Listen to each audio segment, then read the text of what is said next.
Aloha! The video today is gonna be about mixed martial arts and I'm going to tell you why you are in it. Aloha martial arts world, hope you're doing great. I'm Renato from Hybrid Karate and today I'm going to see how much of MMA you can handle. Keep watching. So last video was quite a surprise for me. I was to launch my channel in January 2021 and then I saw a video of Jesse and Camp talking about the subject I was covering also in my latest videos and researches. So I had to launch the video to avoid being called a copycat. So I launched it 2 hours after Sensei Jesse. I think it's quite interesting to see that the word sensei can apply also to content and to martial arts. So it's kind of fun. So voila, the video was launched about the Mawashigeri and Savat, and strangely enough this video made a lot of polemics, so I decided to keep the subject running and go a little deeper this time, okay? The main idea behind the video is that Savat influenced Mawashigeri in karate. Are you saying that French guys invented roundhouse kick? Mawashigeri? Are you sure? The fact is that very old footage of Savat doing the same biomechanical movements that we work in Mawashigeri and karate. And then the Japanese masters copied that into karate? You're out of your mind, right? Savat is a very old martial art. Prior to French boxing, that was really the case of that footage that I show you in the last video here.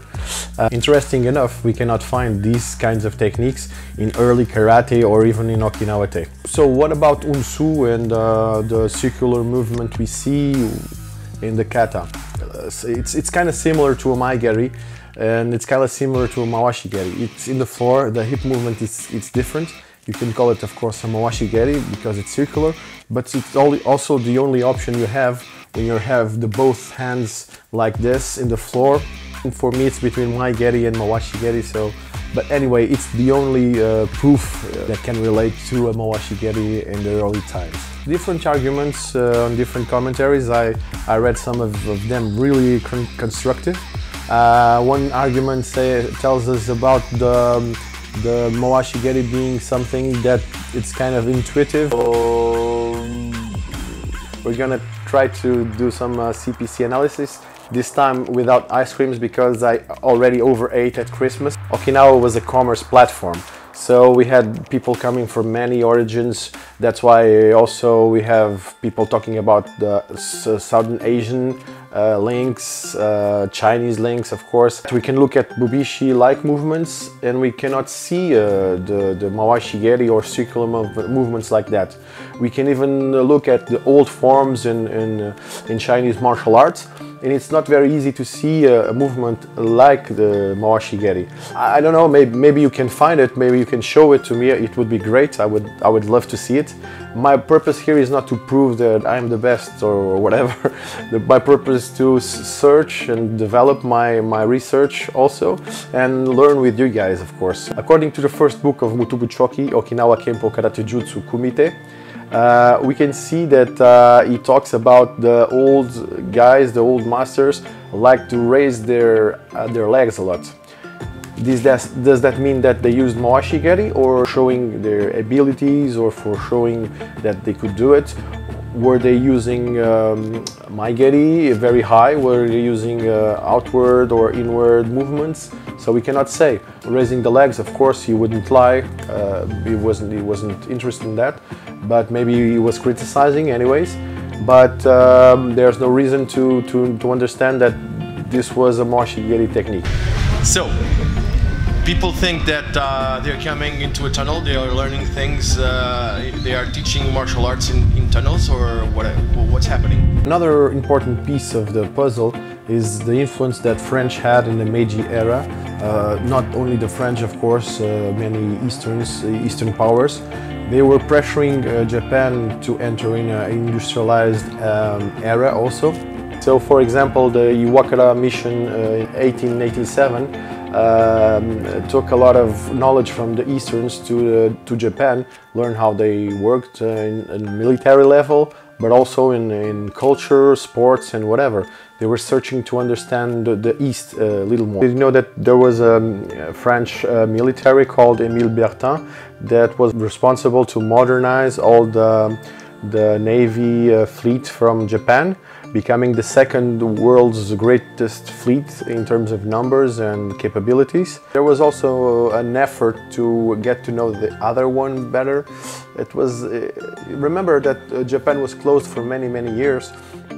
And now there's an opening, there's a way of making different commerce, there's different ways of thinking strategy, and this was very important for the whole world. So Japan was quite an actor in this era. So returning to Savate and seeing those old clips like this one, you have to see that this was already French boxing. It was already an evolution of Savate.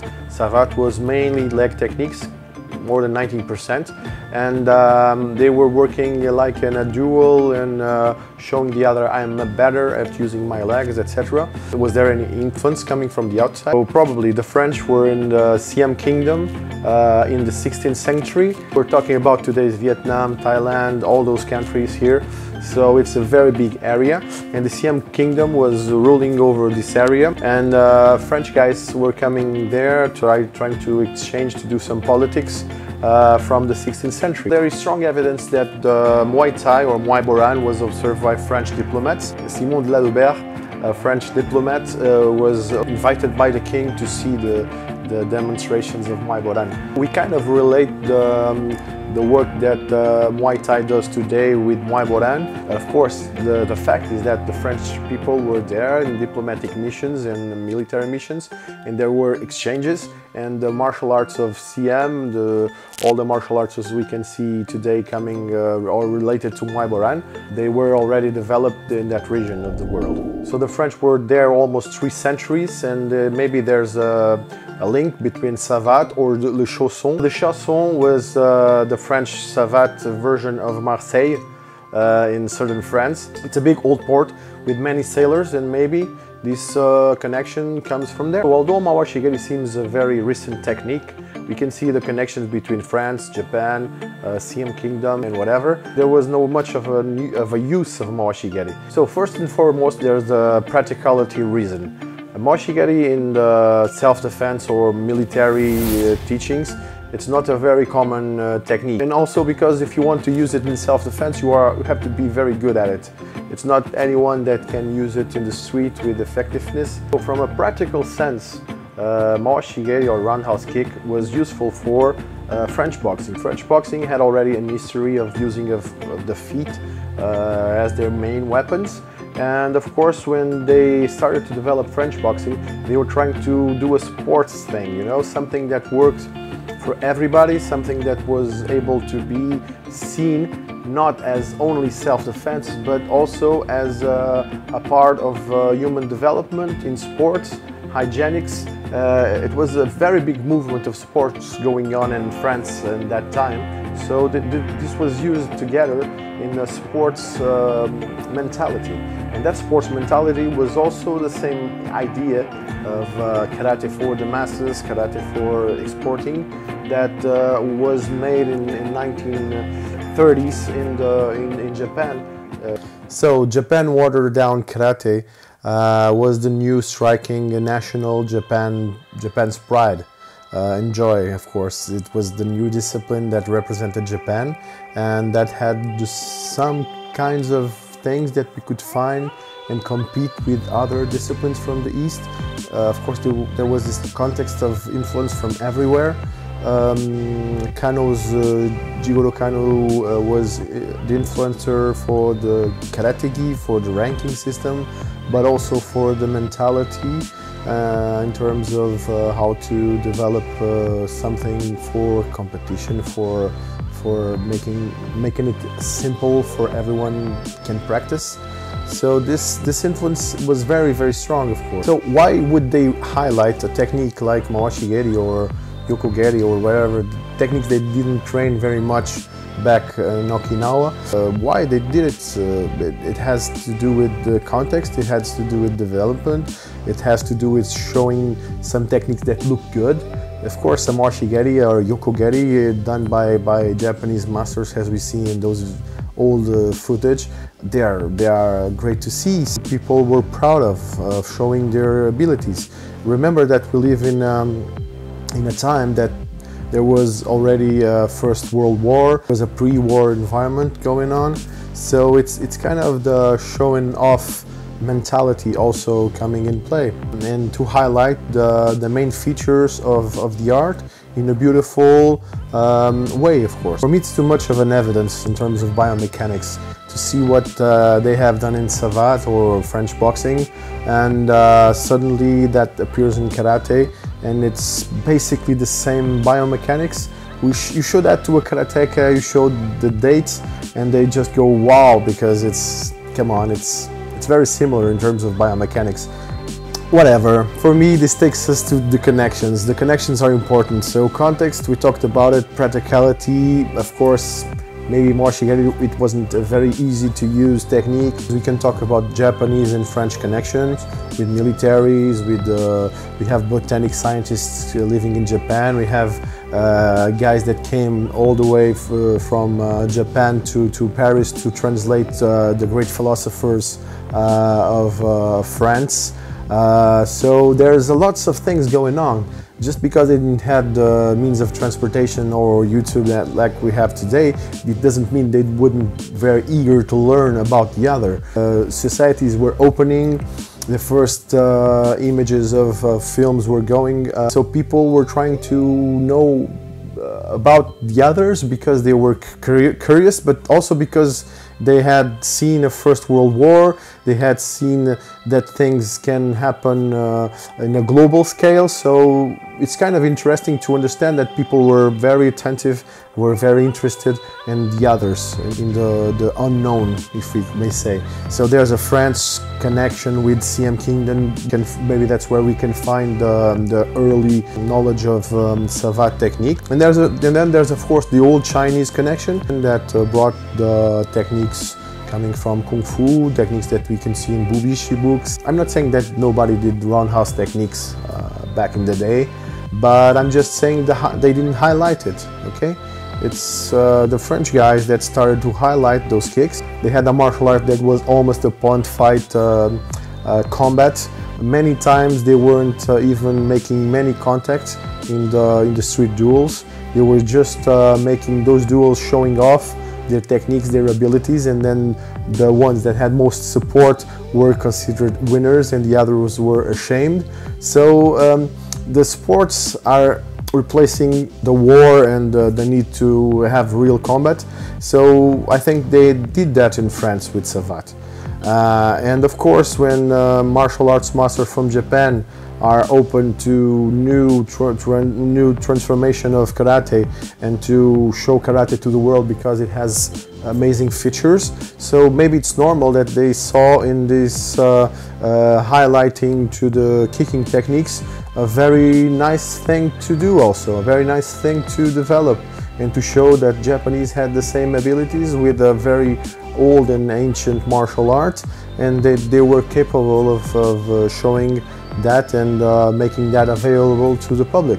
I'm not saying that it was direct link, but I'm saying that people are not blind, you know. And so you remember the bunkai back in the 90s, right?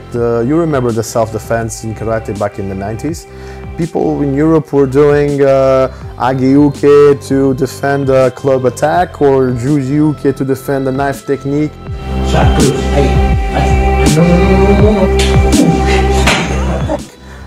Come on, you've done that, I'm sure, if you were practicing back then. So what changed? Information changed.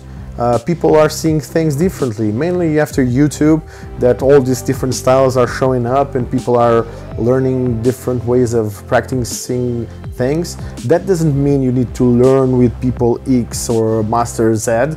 You just need to see things happening and to adapt to your own style and to develop your own ways. And if you want to dig deep in the style, any martial arts style, you will need to go and learn with the master. There's no other possibility, of course.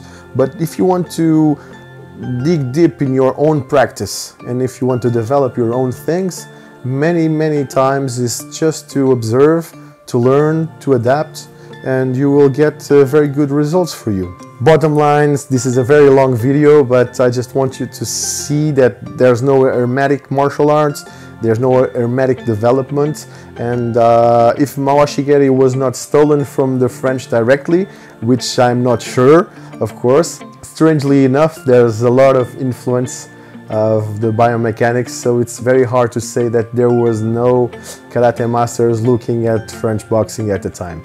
Maybe they didn't learn French boxing. Maybe they saw some good highlights going on with the kicking and all, and they just said, come on, we're gonna apply this. We're gonna make karate a successful martial art. This is great. Maybe we can apply this to kumite. We can do that like those French guys. They just make some points and they win the game. So why not? Why not? It's possible. I'm not saying that there were no roundhouse kick before, but there was no real train of roundhouse kick, high kicks. Even in Kung Fu, I have big doubts about it. In martial arts and in the world, in our lives, things have nuances. And I hope you can see the nuance here.